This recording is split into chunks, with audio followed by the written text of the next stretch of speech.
हरिओम मित्रों। आज के इस वीडियो में हम आपको कुछ मुख्य बातें बताएंगे राशि के हिसाब से, कुंडली के अनुसार।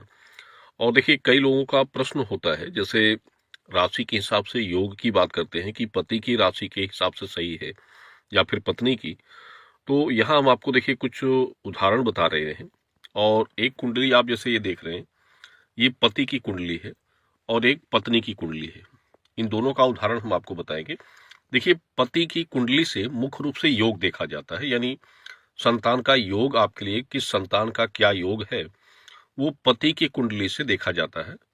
और गर्भ धारण की जैसे आप सोच रहे हैं, किसी भी संतान के लिए आप चाहते हैं कि कंसीव करें, और वो कंसीव का समय आपके लिए कैसा रहेगा, योग क्या रहेंगे, तो इसके लिए पत्नी की कुंडली देखी जाती है। इसके लिए आप गर्भ धारण के बारे में जो सोचते हैं, तो उसके लिए मुख्य रूप से पत्नी की कुंडली का विचार किया जाता है। इसमें ग्रह की स्थिति देखी जाती है। और सबसे पहले हम आपको बता दें, राशि कैसे देखते हैं आप। देखिए, राशि जैसे आपकी ये लग्न चक्र है और इसमें स्थित ग्रह हैं, और उन ग्रहों के हिसाब से जैसे योग क्या बन रहे हैं। जैसे आपकी इस लग्न की हम राशि आपको बता दे रहे हैं क्या होगी। देखिए, चंद्रमा जहां जिस स्थान पर होते हैं वही आपकी राशि होती है। यानी जैसे ये चंद्रमा आप देख रहे हैं, यहाँ चंद्रमा है, 2 नंबर की गिनती पर है। अब आप यहाँ 2 नंबर की गिनती पर देख रहे हैं, वृषभ है, तो ये आपकी चंद्र राशि हो गई। यानी ये आपकी नाम की राशि होती है, जो राशि आप बोलते हैं वो राशि आपकी मानी जाती है।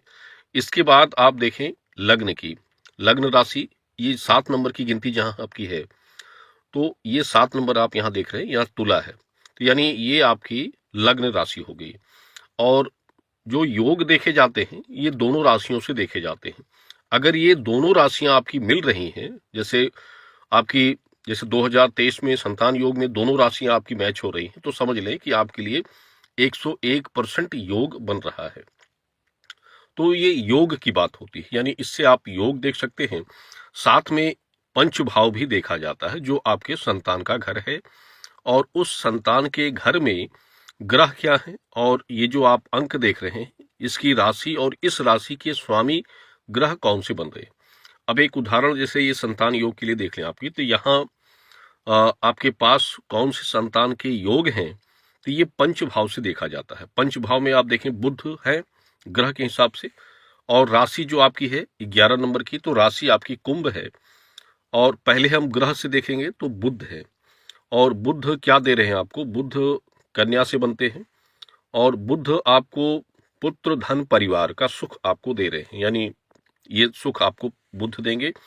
और 11 नंबर अगर राशि के हिसाब से देखें तो राशि कुंभ बनेगी, और इसमें शनि है, यानी शनि जो होते हैं तो गर्भ धारण में बाधाएं आती हैं, यानी एक संतान होने के बाद संभवतः दूसरी संतान में आपको गर्भ धारण करने में बाधा हो सकती है, ये पक्की बात होती है।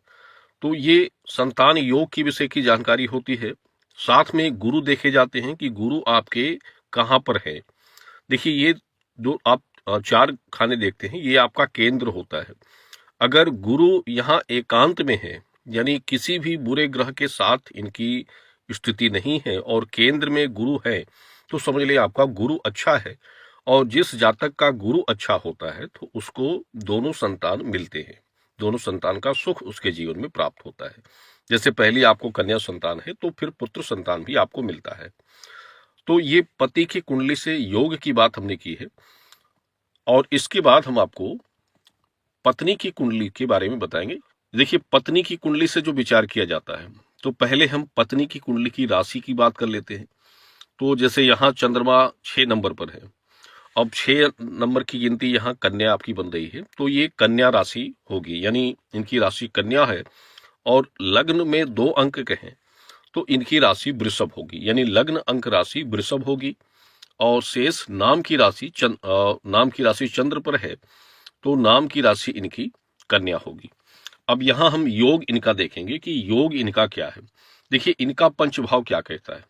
इनके पंचभाव में चंद्र हैं, चंद्रमा है, तो पहले ग्रह देखते हैं चंद्रमा आपको क्या देते हैं।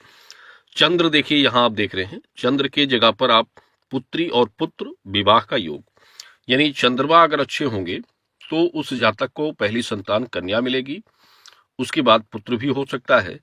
और साथ में ये देखा जाता है कि विवाहिक योग भी उसका अच्छा बनता है।